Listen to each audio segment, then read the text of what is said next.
I'm Waheeda and I'm a multidisciplinary artist who specialises in illustration and animation. So I've done all sorts of job roles.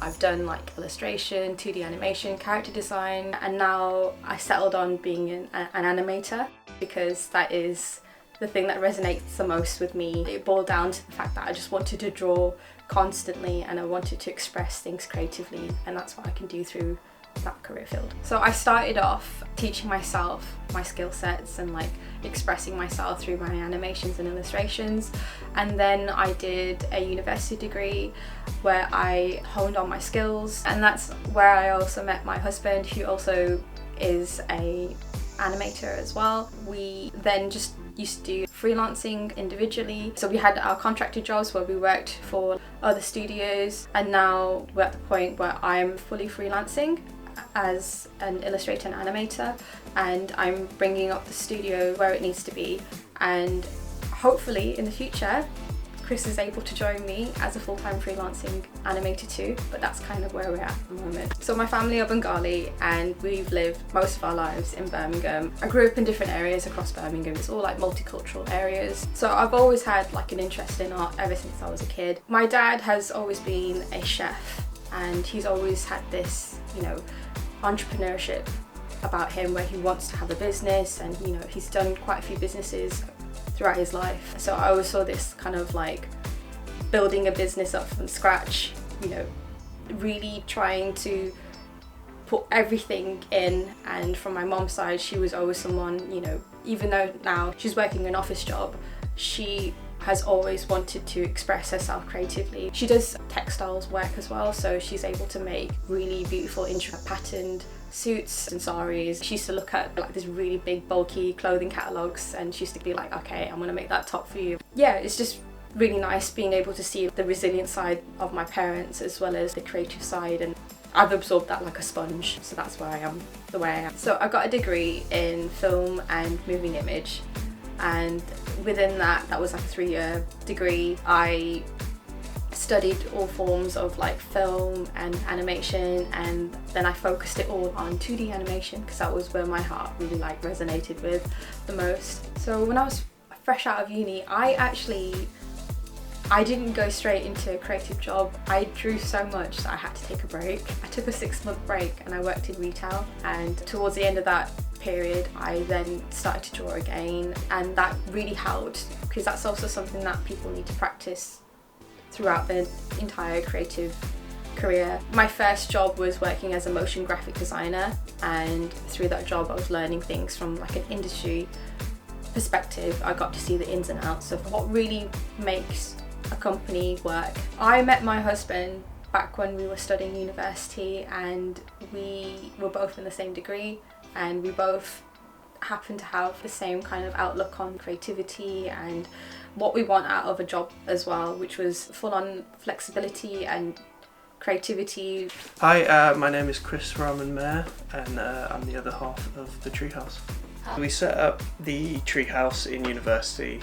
We picked the name because we both wanted tree houses growing up, but we never quite got them. So this is our way of making that for ourselves, and you know, maybe one day actually get a treehouse for an office. That would be cool. We started doing sort of odd jobs here and there in university, things like filming jazz events or little bits of motion graphics here and there. Maybe some people might have a bit more of a glamorous look on like how they got their clients and everything, but ours was actually a family friend.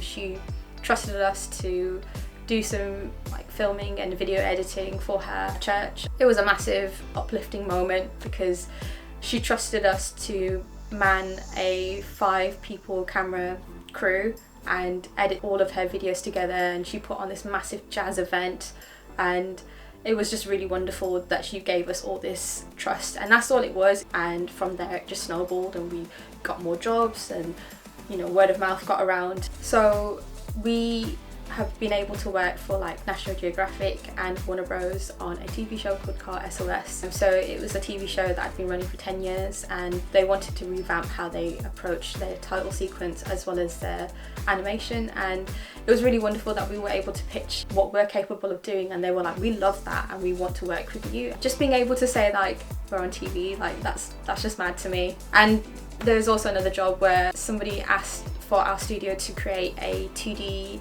animated music video that was anime inspired. Again, completely different from the TV show, but it was just showing us how broad our skills can be and how we're able to tailor our creativity and express ourselves through these different types of products. I also run a soul trading business as well, where I do still take on board doing illustrations and fine art paintings. I've done a few paintings for the Commonwealth Games as well, expressing what are the outlooks on South Asian perspective of the Commonwealth, as well as celebrating the women who have migrated from Commonwealth countries and what were the hurdles that they experienced whilst growing up. It's really wonderful to do projects such as the ones that I've mentioned, because it really helps me uplift the voices of the global majority and share an insight on just how culturally different everyone can be. So with starting any business, there's like initial fear of like, will it do well?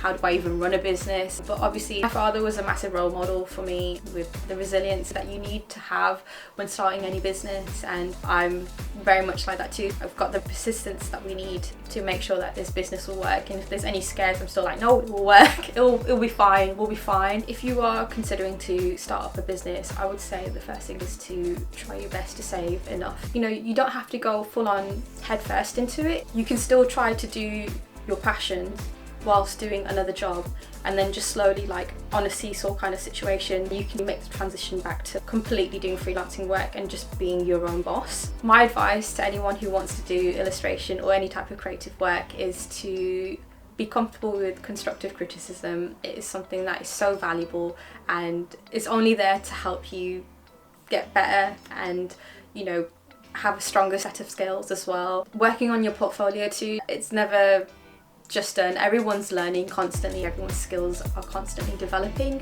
and it's just always good to have your portfolio refreshed. Network as well.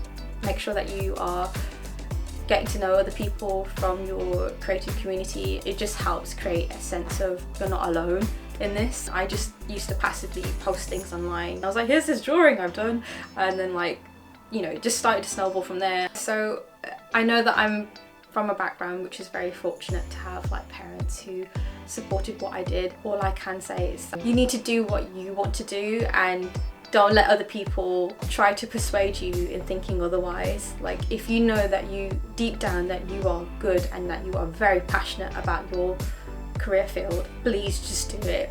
We need more voices from the global majority. We need to see the creative side. We have so many thoughts and ideas, and we just need to like help and uplift that and push that out.